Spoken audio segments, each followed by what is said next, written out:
When you hear someone say well, you may be thinking of an old-fashioned well, like this one. But nowadays, town wellheads look like little buildings. But how does this water get from the well at your treatment plant to your house? So you can drink it, bathe in it, wash dishes in it, and use it for a large assortment of other things that use water. The water you drink from the tap comes from either a well or a reservoir.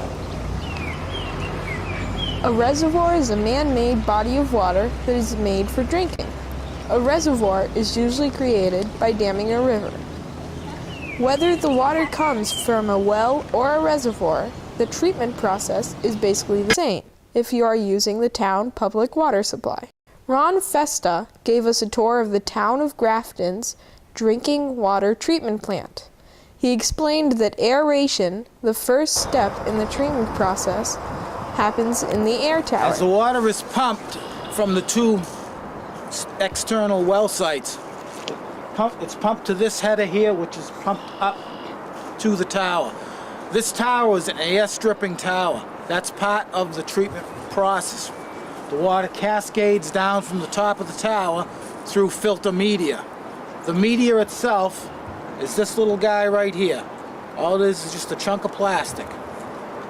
The way the air tower works, it's designed for the water to fall down from the top, and the air tower, air is blown up through the top, which collide, and the water is being aerated.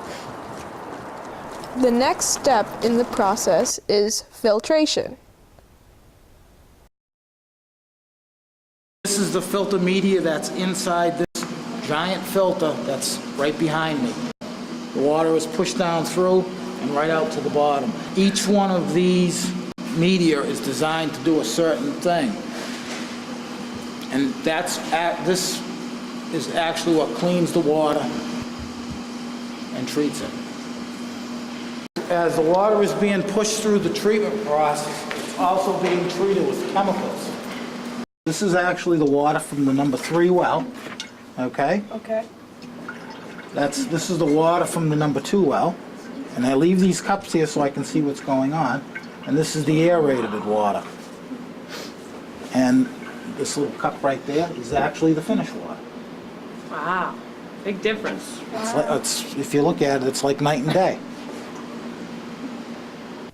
Once the water is treated, it still needs to reach your home. Service lines are pipes that bring water to the house. The water that is not used is pumped to the water towers. A water tower is just a big tank filled with water. This water tower can hold 500,000 gallons of water, which could fill 12,500 bathtubs. I think it's important for people to know how our water purification system works so they can appreciate the effort that's put into making our water clean. Don't waste this energy by using unneeded clean water.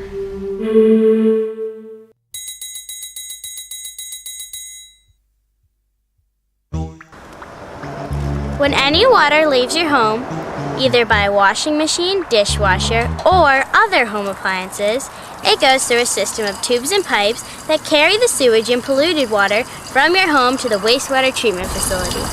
Hi, we're here at the Upper Blackstone Water Pollution Abatement District, where they purify sewage. This facility runs 7 days a week, 24 hours a day, and 365 days a year. This facility treats 35 million gallons of water a day for 7 towns. It takes 20 hours for 1 drop of water to go through the entire treatment process. When water arrives at the treatment facility, it goes to the primary tanks, where solids float to the top and sink to the bottom. Eventually, the solids are removed. The water then goes to the secondary tank, where the microorganisms clean the water.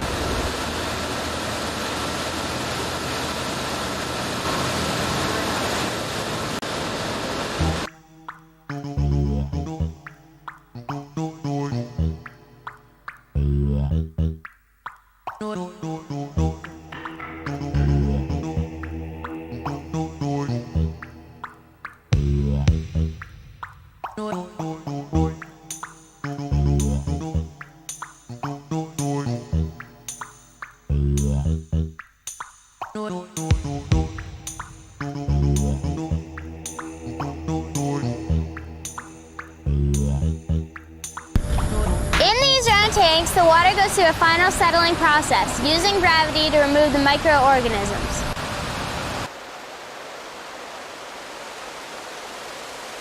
Then chlorine is added to disinfect the water after they add sodium bisulfite, which is the only thing that can take chlorine out of the water. Now the water is clean and ready to be released into the Blackstone River. Instead of going into the town sewer, 75% of Americans have a septic system. The sewage from your house goes into something called the septic tank, where the solids from your wastewater sink down to the bottom and the liquids flow into the leaching field. The leaching field is where all the liquids from the septic tank flows out through little holes into the ground, where it helps fertilize your plants. So both these have journeys that help people live their everyday lives. The sewage from the town sewage treatment plant may eventually be the water you drink, and the sewage from your private backyard septic tank may eventually help feed the plants in your backyard, so they'll give you oxygen.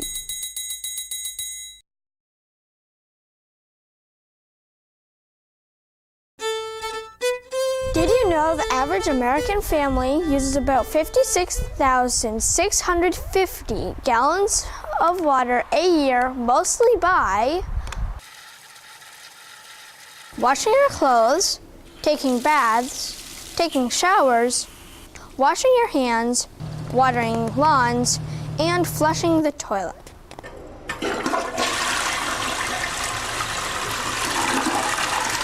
Okay, that's a lot of water, which means a big water bill, and most importantly, a lot of the energy used to treat the water wasted. Now, some of that we can't help, like drinking and cooking. But what about the things we can help? Our class is going to show you some of the ways you can conserve water. Washing machines use about 35 gallons of water for each load. You only need to wash clothes that really are dirty. What is this here? A leaky faucet can waste 3 gallons of water a day, so repairing your faucet can save a lot of water. The average bath takes about 30 to 40 gallons of water. A 10-minute shower uses about 50 gallons of water. But by using a low-flow shower head, you can make that 10-minute shower use only 25 gallons of water. Also, try not to sing in the shower too much. The shorter the shower, the more water you save. I'm singing in the rain. The typical toilet uses 5.5 gallons of water per flush. Because toilets use so much water, some people install low-flow toilets which only use 1.6 gallons of water per flush. You can also put a brick in your toilet. If you put a brick in your toilet will refill less. Then you won't waste as much water when you flush your toilet.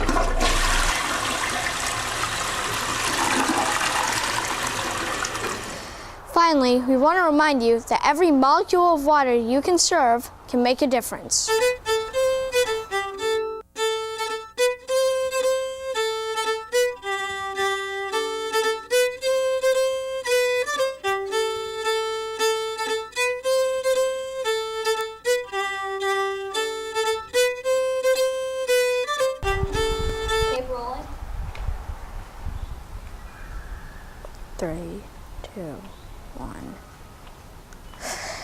Now some of that, oh my God. Hi, we're here at the Upper Blackstone Water Pollution Abatement District, where they purify sugar, where they purify sewage.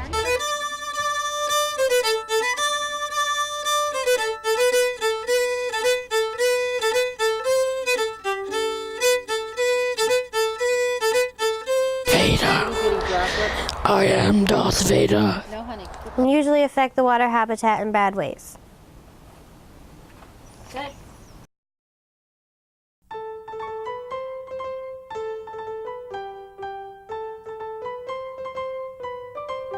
What chord is that? That's G. No, he's playing the G. This is G. But I wasn't playing that. That was my chord.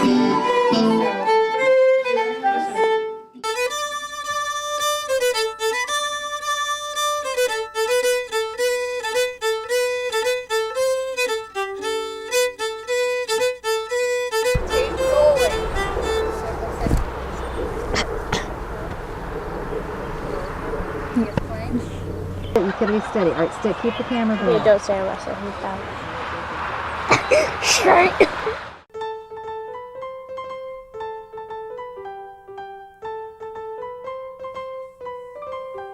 So, after evaporation in the water cycle comes condensation, where water vapor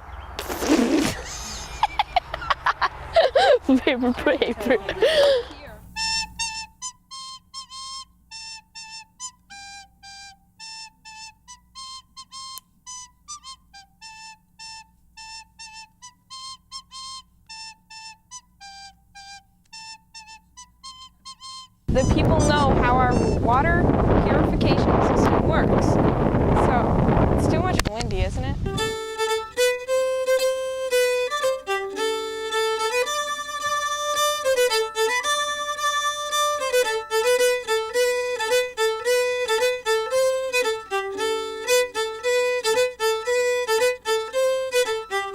That is only 1/1000th of all the Earth's water that we can see above the surface.